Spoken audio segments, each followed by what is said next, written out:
Hello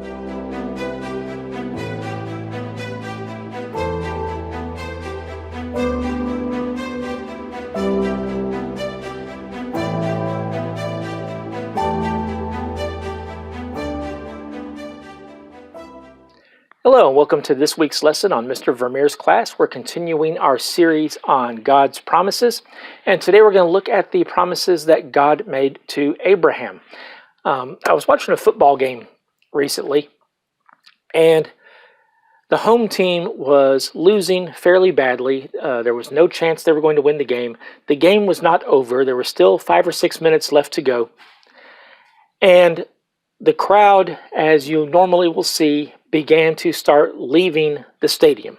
A lot of the home fans began to just leave the stadium because they knew there was no way their team was going to be able to come back and win. And the announcer on TV made the comment that it looks like a lot of the faithful have left. And that statement just kind of stuck with me for a second because I thought, no, that's wrong. Because the faithful are the ones who are still sitting in the stands, hoping that they get a chance to see an amazing comeback, or if for nothing else, just to show the team that they still support them even when they are losing. The unfaithful are the ones who are leaving before the game is over. Today we're going to be looking at a man who is called the father of the faithful. This man is, of course, Abraham. We're going to look at 3 instances in his life in which God made promises to him. Our first one is in Genesis chapter 12. Abram and his family, he's still called Abram or Abram at this time. Interesting thing about that name, Abram, it means great father or mighty father. You may notice the beginning of the name Ab. You've heard in the New Testament, God being called Abba or father. Ab, means father. So Abram means mighty father, which probably just means that either he was a large person or could most likely mean that he was fairly well off. He was wealthy, which at that time meant you had a lot of livestock. He and his family have already moved from Ur of the Chaldees, which is down near the mouth of the Euphrates and Tigris rivers. And they've moved up north to the land of Haran. And that's where his father has decided to settle, and that's where his family is going to stay. But we're going to see God give a call to Abram, and let's look at what Abram's response here is.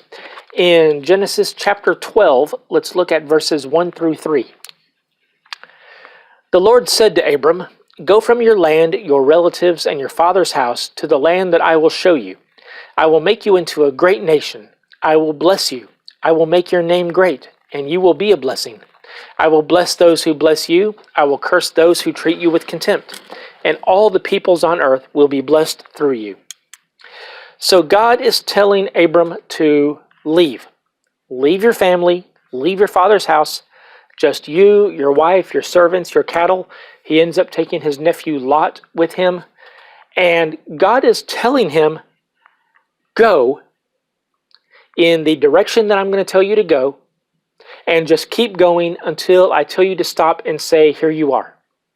Now think about the faith that it took to do this. If God told me, to leave my house, to sell my house and leave the city where I live, and he says, I'm going to just take you to another city and you're going to live there. And just trust me to show you where to go. That takes a lot of faith. God is not saying, I'm going to take you to the land of Canaan. I'm going to take you down near the Jordan River and the Mediterranean and you're going to live down there. No, he's just saying, just go. And I'm going to let you know when you get there. So Abram is leaving on faith. But God gives Abram several promises here. First, he says, I will make you into a great nation. That is, you go and settle in this place that I'm going to show you, and you're going to have a lot of descendants, and your people are going to become a large number of people. Now, Abram is already 75 years old. His wife, Sarai, is 65 years old. They know what menopause is. They know that Sarai is unable to have children. But yet Abram is still taking God at his word. Okay, God, my wife is unable to have children anymore, but you're telling me I'm going to be a great nation, so I'm going to believe you. God tells him, I will bless you. That is, you're already fairly wealthy. I'm going to make you even wealthier. I'm going to make sure you have everything that you ever need. I'm going to make sure that you never want for anything. Blessing does not necessarily mean wealth. It just means that God's going to take care of you. He says, I will make your name great. And now, 4,000 or 5,000 years later, we're still talking about Abram. He is still one of the great founders in history. He is the father of the Jewish religion, the Christian religion, and the Islamic religion. They all trace their roots back to Abram. So, here he is. He's one of the few people from back then that we still talk about and think about with reverence. Talk about what a great person he was. He says, you will be a blessing. That is, the people that you're going to move into, the people around the area that you're going to move into, you're going to be a blessing to them. They're going to be glad to have you there. Then he says, and I will bless those who bless you, and I will curse those who treat you with contempt.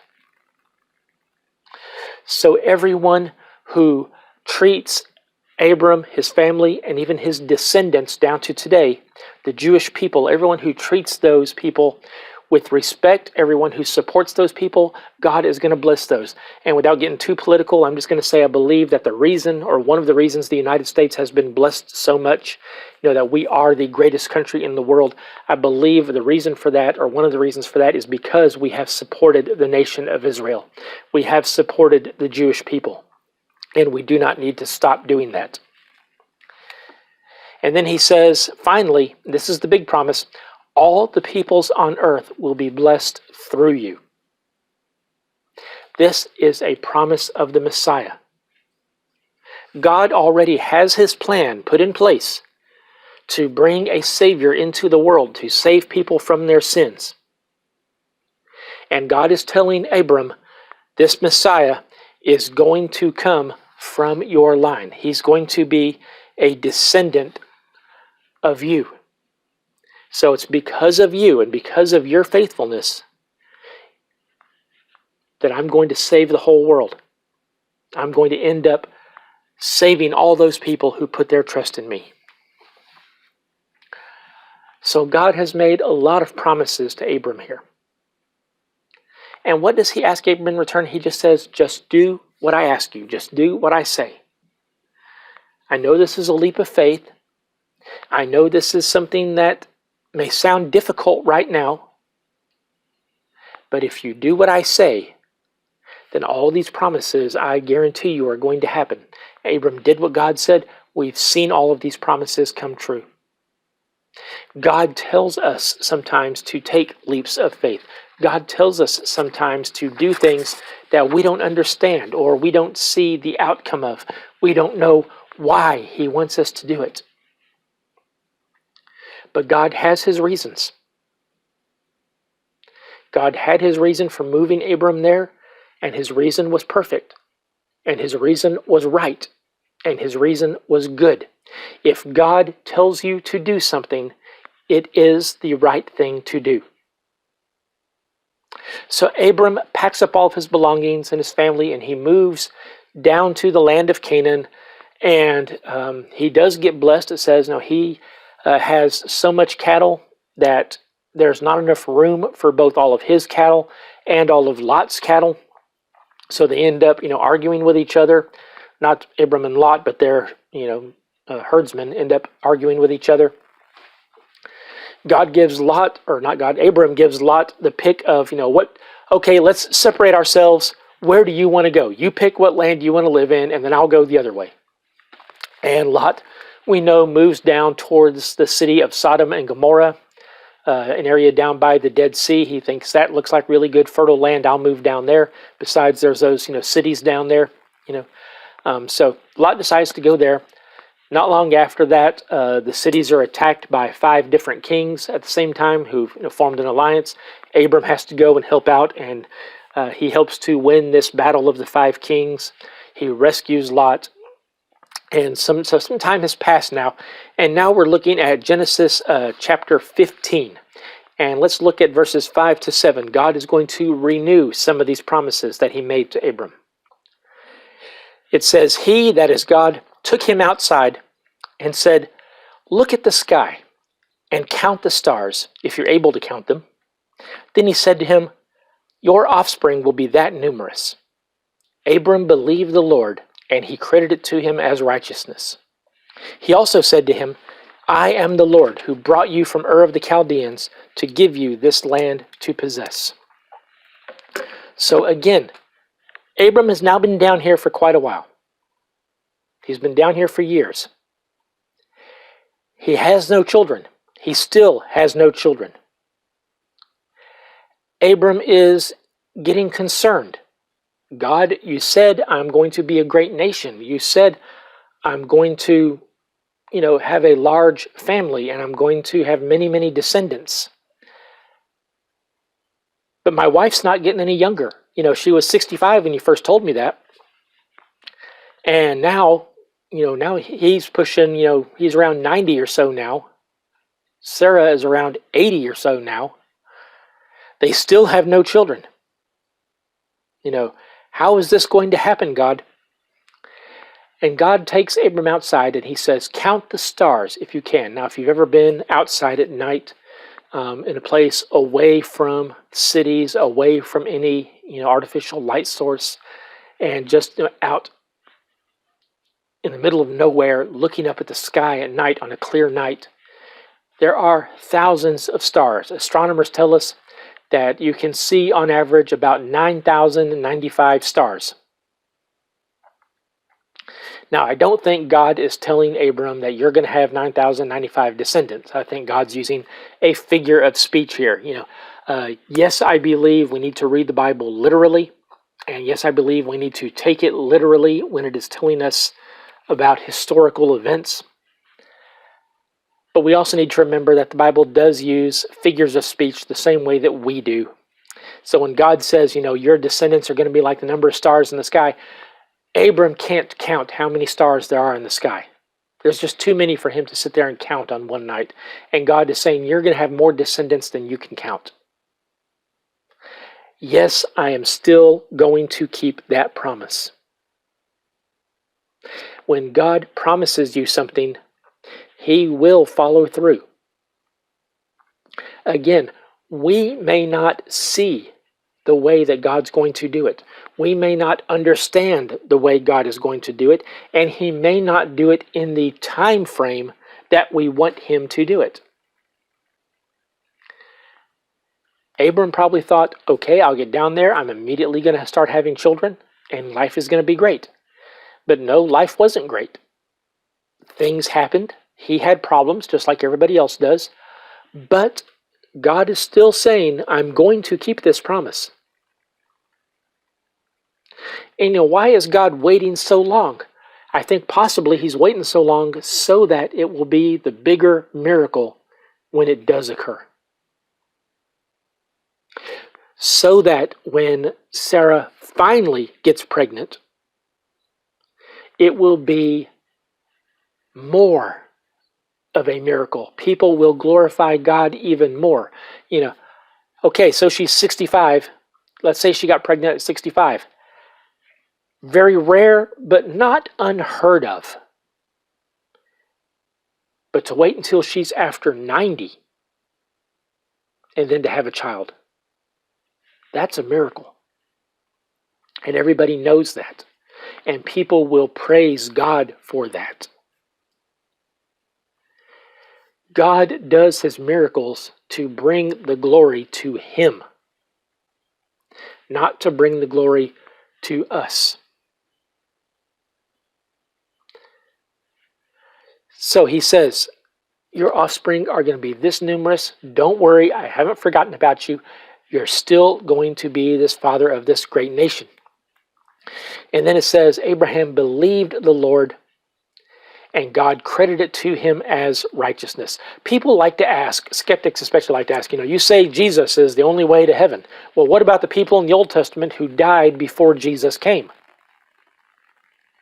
Well, it says right here, Abram believed God, and God credited it to him as righteousness. God counted Abram as being righteous, that is, as being what we would call saved, because of his faith in God. Abram believed that God would send a Messiah. Abram knew what the purpose of this Messiah was going to be. Abram trusted Christ before Christ even came. I guess that's the best way to put it. Abram trusted in what Christ would be and what Christ would become. And Abram believed God when God laid this plan before him. And because of that, I think Abram will be in heaven. Abram is saved, just like we are. Jesus died for him as well. In fact, Jesus himself uses Abram as an illustration when he's talking to the Sadducees who say that there is no resurrection, there is no life after death. Jesus says, well, what does God say? God said, I am the God of Abraham, Isaac, and Jacob. And the point he's trying to get, and he says, no, God is the God of the living, not of the dead. The point Jesus is making there is, God says, I am the God of Abraham, Isaac, and Jacob. That is, I am still the God of Abraham, Isaac, and Jacob, not I was the God of Abraham, Isaac, and Jacob. Why does he say that? Because they're still alive. Because they still exist. They are in heaven with God. And that's why God can say, I am their God, and not just I was their God. And then God reiterates himself here. He says, I am the Lord. Literally, this is I am Yahweh. Remember, if you see the word Lord in all capital letters in the Old Testament, that's where they substituted the word Lord for the word Yahweh, the actual name of God. The Jewish people, even to this day, will not pronounce the name of God because they're afraid of breaking the third commandment. They're afraid that if they don't say it right, then they're taking God's name in vain. So, whenever they read Scripture and they come to that name, instead of saying Yahweh, they say Adonai, which means the Lord. So because of that, in most English Bibles, where the word Yahweh appears in the Hebrew text, we substitute the word the Lord with Lord written in all capital letters to show that's what that is. But God is telling him, I'm the one who's going to do this. You're living in this land where there's all these foreign gods. You're living in this land where people worship Ashtaroth, they worship Baal, they worship all these other heathen gods. You've got the Philistines down there who worship Dagon and all these others. But I'm the one who's doing this. It's not their gods. They may come to you and say, oh, Ishtar has blessed you by making your wife, fertile. And God's saying, no. She doesn't exist. She's not a real person. She's not a real God. I am the God who did this. I'm the one who brought you out of your land and gave you this land to possess. So Abram lives there a little bit longer. He's still getting older. He still hasn't had a child. He decides to take things into his own hands, or actually his wife decides to. She says, there's no way I'm ever going to have a baby. So here, take my handmaiden. This must be what God meant. Take my handmaiden and have a child with her. So Abram, breaking his faith with God, does this, has a son named Ishmael, and unwittingly sets off 5,000 years of conflict between the Jewish people and the Arabian people. Ishmael becomes the father of the Arab nations, and to this day they're still arguing over who owns that little strip of land there. The Israelis say God gave this land to our father Abraham. The Arabs say God gave this land to our father Abraham. And the Arabs say Ishmael was Abraham's firstborn, therefore the land belongs to us. And the Israelis say, nope, Isaac is the son that God blessed, so the land belongs to Isaac's descendants, and that's us. And that's why we've still got all this problem going on in the Middle East. That's why the Israelis and the Palestinians today still can't get along. This is what it all boils down to. Because Abraham broke faith with God and decided to try to do things his own way. But Hagar gives birth to Ishmael. God tells Abram to send her away, and don't worry, Ishmael's going to grow up. He's going to become a great nation himself, which he has. The Arab people, they're also a very numerous people. And then God reaffirms his promises to Abraham. He says, no, that's not what I meant when I said I'm going to give you a child. Sarah, your wife, is going to have a child. And God changes Abram's name. Instead of Abram, mighty father, he adds another syllable in there. He adds another letter het in there. And he becomes Abraham, which means father of a multitude or father of many. And we can see, this is God reaffirming his promise. He said, I'm going to make you a great nation. I'm going to give you many, many descendants. So Abraham is a more fitting name than Abram. And let's look now at Genesis chapter 17, verses 7 through 12, I believe. God says, I will confirm my covenant that is between me and you and your future offspring throughout their generations. It is a permanent covenant to be your God and the God of your offspring after you. And to you and your future offspring I will give the land where you are residing, all the land of Canaan, as a permanent possession, and I will be their God. God also said to Abraham, as for you, you and your offspring after you throughout their generations are to keep my covenant. This is my covenant between me and you and your offspring after you, which you are to keep. Every one of your males must be circumcised. You must circumcise the flesh of your foreskin to serve as a sign of the covenant between me and you. Now, what's a covenant? A covenant is simply an agreement between two parties. You can think of it as a contract, although it's really kind of more than that. It's more like a gentleman's agreement. It's more like a peace treaty, you might say. And God says, there's two parts to this covenant. I'm going to have my part that I'm going to keep. You're going to have your part that you're going to keep. And then there's going to be a sign of the covenant. Last week we talked about the sign of God's covenant with Noah being the rainbow. When we see the rainbow, that reminds us of the promises that God gave to Noah. So God simply tells Abram, first of all, he says, this is going to be a permanent covenant to be your God. I will be your God forever. I will be the God of your descendants forever. I will never forsake your people. I will never give up on your descendants. The Jews are still God's chosen people. They were the people through whom God sent the Messiah. They're the nation that God chose, to be his blessing, to present his blessing to the world. They're still God's chosen people. God still has a place in his heart for them. That does not mean they're automatically saved or automatically going to heaven. They have to accept Christ just like everybody else. But God still has a place in his heart for them. He's never going to give up on them. But he says, this is a covenant between me and you and your offspring. I'm giving you this land to you and your future offspring. Now notice he's talking about Isaac here, not Ishmael. I'm giving this to your future offspring, Isaac, your wife Sarah's son. And I will be your God. So this is the covenant. The land where you live will belong to you as long as you let me be your God. And then we see throughout the rest of the Old Testament, the Jewish people breaking this covenant with God. They turn away from God and they turn to other gods.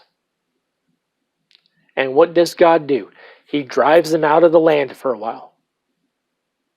First, they get sent to Egypt. Then they get exiled to Assyria.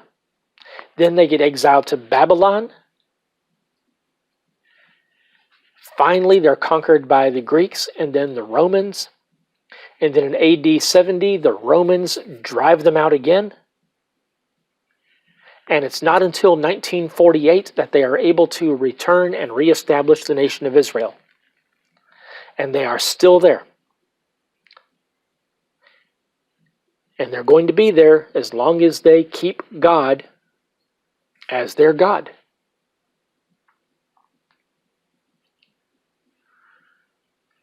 God says there is a sign of this covenant, and this sign is every one of your males must be circumcised. Now, I've seen skeptics laugh at this. What does God have against foreskins? Why does he not want people to have them? He made them. Why does he want you to cut them off? God has always called for his people to be different. We have talked about this many times in the last few months, if you've been watching this series. God calls for his people to be noticeably different from the unbelievers. And God says, this is the sign. This is how people will know that you're my people.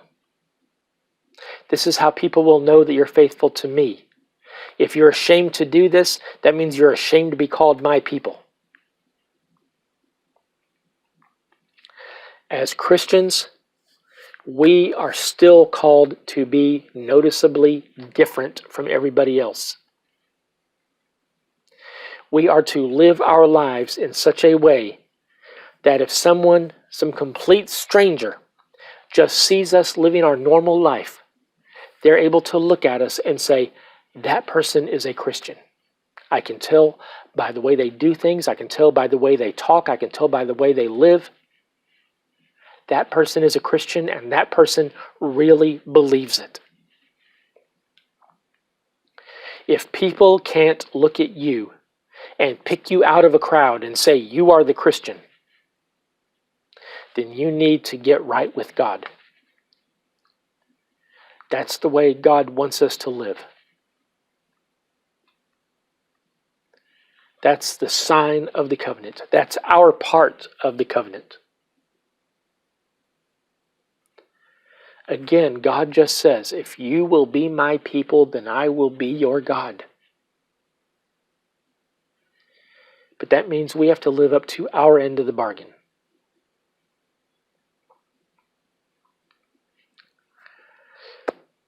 So what promises did God make to Abraham? He said, I promise that I'm going to make you a great nation. He actually ended up making 2 great nations from Abraham. I'm going to bless the world through you. I'm going to send the Messiah through your descendants. He's going to be one of your descendants. And I'm going to give you this land. And you're going to end up being a great person. And all you have to do is just follow me. Do what I ask. If God tells you to do it, it's the right thing to do. Sometimes we don't always see what the end result is going to be. Doesn't matter. We still follow God. We still do what he asks us to do.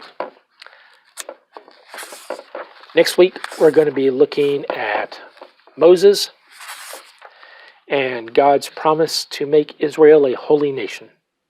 So, hope you enjoy these. I'll see you again next week.